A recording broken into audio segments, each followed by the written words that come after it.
Speaking of positive steps, I'm going to segue. We're still in the WTA field, obviously, but you mentioned about their marketing.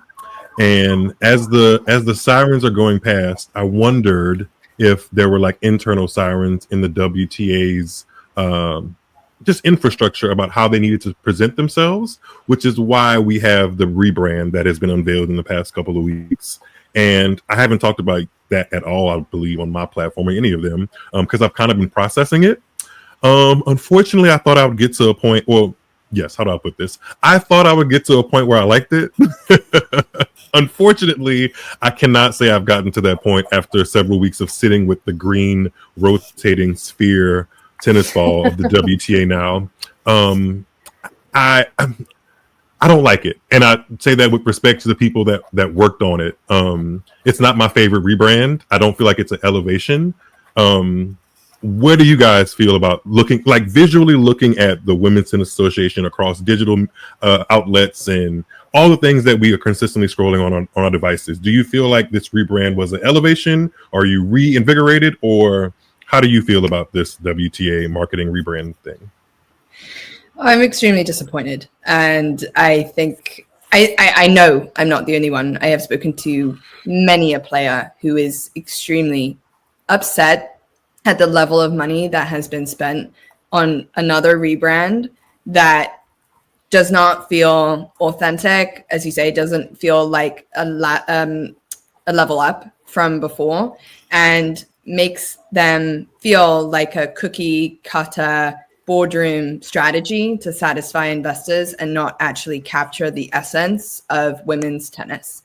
And there are some insights in here in terms of who they've hired. For example, a woman who has worked in the music industry for a long time, who said she had big ambitions on changing everything about the WTA's approach to videography and photography. Well, she hired people that she has worked with, that she knows, Beyonce's photographers, and it has totally translated into the graphics and content that we're seeing, dressing up players in ways that I don't think are authentic to them. This isn't the WNBA where you have 6 foot tall plus women who are long and lanky and mostly Black women, and that's how you're going to photograph them. I think that there needs to be so much more nuance in allowing personality to shine through. I cannot get to grips with this whole, this is not a tennis court, this is a stage, and trying to make this feel like it is some sort of musical performance when it is not. We're rallying the world, Liza. That's what we're doing. We're hashtag rallying the world. Just like generic slogans, things that, have no meaning unless they really step up to that. And I don't think that this is helping fans connect with players in different ways, and especially connecting with players who maybe they don't know. And I think that's the whole point of, if you have a rebrand, that you try to implement strategies that allow the depth of the tour to shine, that you finally get out of the Iga Sabalenka Coco show on your socials, that you find an opportunity to open that up for players who are ranked outside of the top 50 and continuing to champion everybody who's under that WTA umbrella.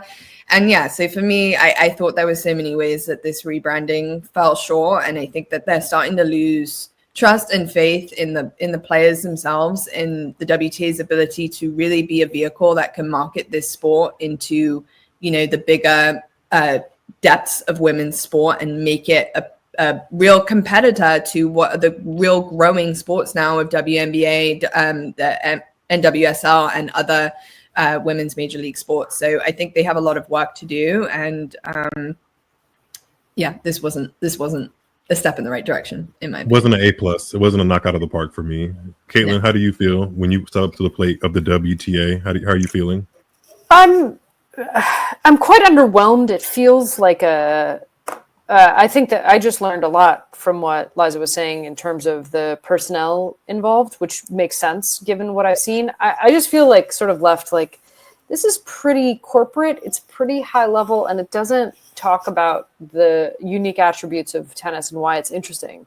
I think one of the things, and I'm not a particularly nostalgia-driven person, but I think and I'm proud of the way that Racket has contextualized the stories around tennis, because I think we try to do a good job of making things translatable from outside of our sport. And what is amazing about the WTA, especially coming off of the 50th anniversary just 2 years ago in 2023, with new leadership, is just the rich history of this sport for women, and how tennis has been a vehicle for social change. It's been a vehicle for the first LGBT athletes. It's been a vehicle for Black athletes. It's been a vehicle for women to earn something approximating equal pay with men. And it's been out in front of all these other sports. I don't resent the WNBA or the NWSL or women's hockey or any of these other sports. Now what we're seeing with all these football clubs in Europe, where they're, in some cases drawing more excitement and ratings and sponsorships than some of the men's teams. That's wonderful.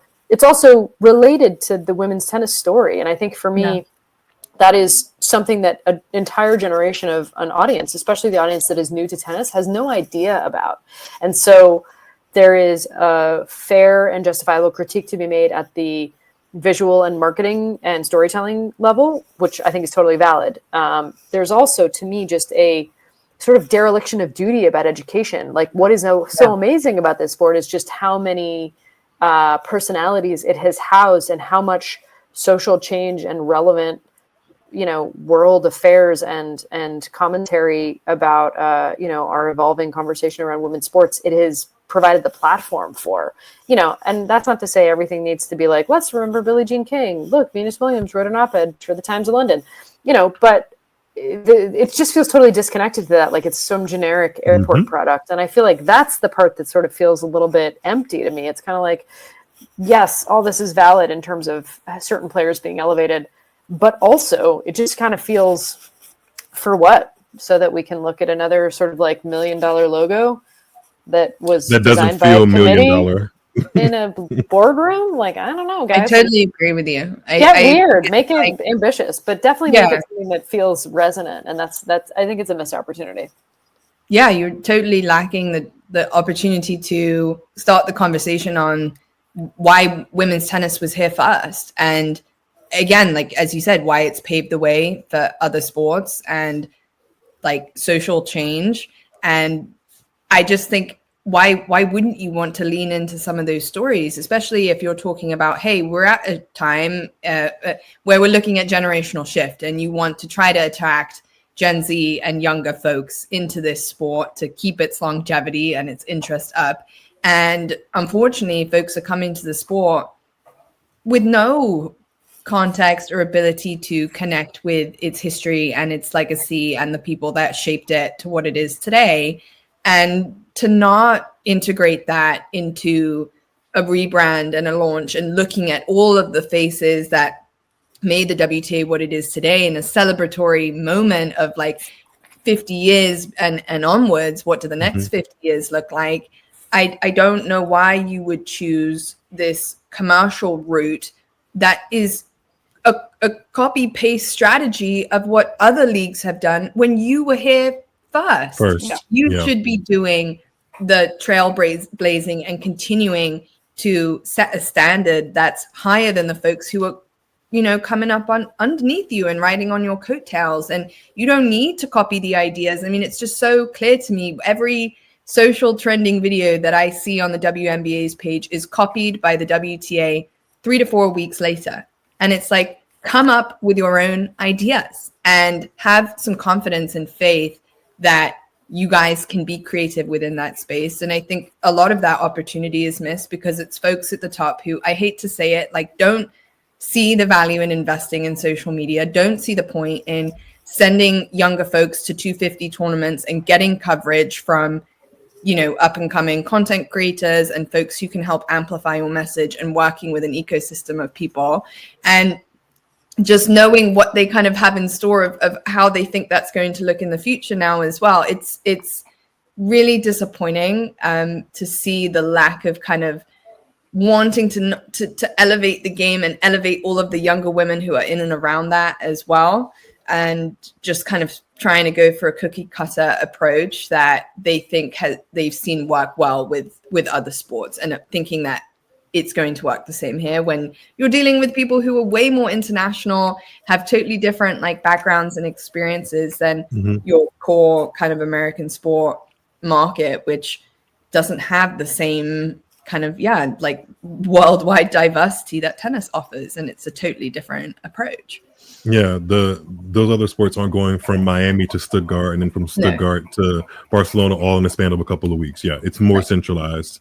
I think that this conversation has highlighted that there are just some gaps. And I think we all knew that internally, but there are just some gaps in how women's tennis is promoted, talked about, celebrated, and just women's tennis as a whole, which is unfortunate because all three of us love women's tennis. Like, that's what we sit down and want to talk, watch, and collaborate with other people about, which is why I had you guys on the show to talk about that thing and talk about those things. But I'm happy that we exist to kind of fill in the gaps. You know, I'm happy that these kind of conversations are happening so people can realize that, one, the WTA is exciting, and two, there's so much more that it could be doing, and we're kind of helping in some way push that whole thing forward, hopefully, I think. Miles, I hate to say it, but I don't know how you feel, Caitlin.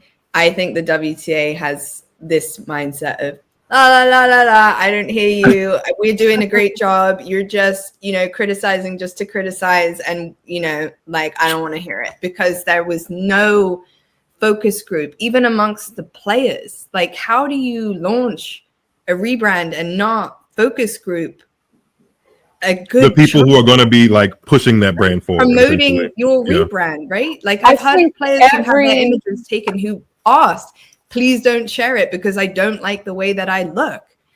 And that's a big problem. I mean, I do think, the fact that we learned about it along with everybody else, as opposed to like being in the room, candidly, like, is a problem. Like, that's, I think, I don't know what it is about the leadership that feels, I don't know if it's willful, sort of trying to not listen to the zeitgeist. I don't know if it's protectiveness about some of the relationships. I don't know. I know the Australian firm who did the last rebrand, which looks a whole lot like this rebrand. I thought maybe with some of the changes in leadership, there would be, some more effort and sort of emphasis. I know obviously CVC's involvement and people on the board who are younger and a little bit, but I don't know. It is pretty baffling. Like, to me, that, it doesn't feel like a catastrophic miss. It feels almost worse, which is like something boring and safe and snoozy. Like, what is worse than catastrophic? I think safe, and I think boring is worse. I think if you're gonna do something crazy and try to rebrand in a way that's, just absolutely bonkers, and then you want to walk it back and be like, well, that was our, in our flop era, we just tried some, I don't know. Like, I don't mind a beautiful mistake. I know how much they spend on these things. And I also know that it's a whole lot of suits who have very little engagement with audiences and very little engagement with, the fan of tomorrow. And I think when you think about what these sports need to be doing, from social media to creative campaigns to player engagement to outreach to, media and partnerships, it's the WTA has less money than others, which is why you don't want to see it be spent poorly, and I think that's kind of what we're looking at. 100%.